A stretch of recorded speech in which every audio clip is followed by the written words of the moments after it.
Game theory, game. Okay, rise. Okay.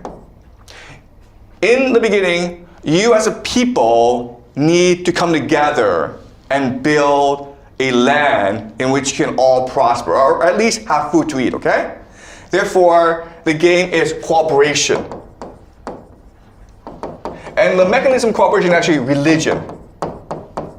So in this first game, okay, what you're trying to do is you're trying to create a dynamic religion that motivates people to be energetic, to give them reason to work really hard.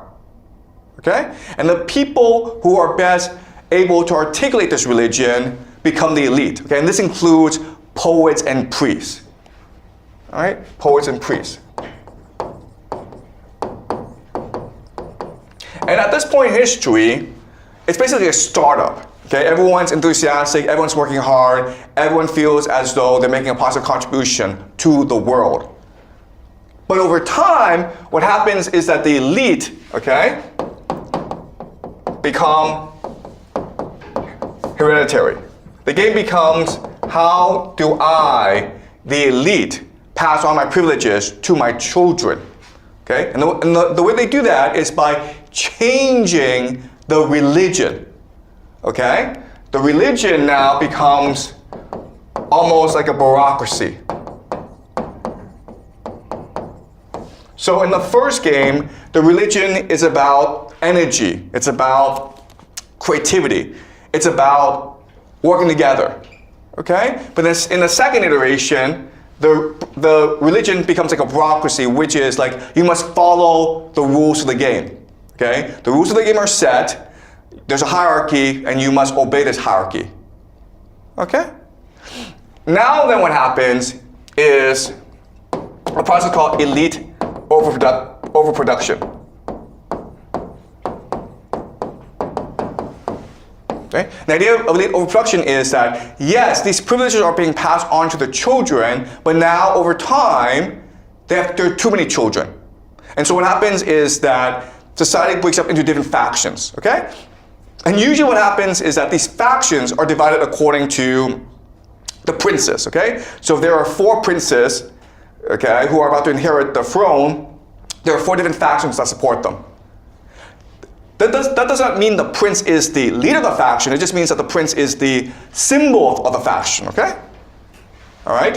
And at this time in history, the way that they reduce the conflict is the losing factions, what they do is they move away, okay? They're exile, okay? And then they have to set up a new colony. And this is a process that continues where the losers of the game are forced into exile until there's no more place to colonize, okay? And now you have the Warring States period, okay? The Warring States period. And in fact, what's interesting is that the Warring States period is a time of maximum creativity for a civilization. Why? Because the idea of open, cooperative competition. Okay? So back to the Qing, back to the Greeks, the Sumerians, there are different colonies, okay? And they're all competing against each other. And so you need to be open and innovative if you're to triumph, okay? At the same time, they're trading with each other, so they're sharing best practices. They're sharing innovations with each other. Okay, so this leads to the idea of open competition, which again marks the height of the civilization. So guess what, guys? China's been around for 5,000 years, but most of the innovations happened when? It happened during the Warring States period. This 100 years when we had Kongzi, Confucius, Mengzi, Laozi, Zhuangzi. It's basically everyone, okay?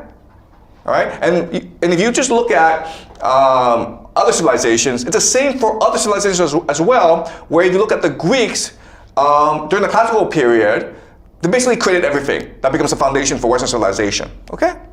Does that make sense? All right.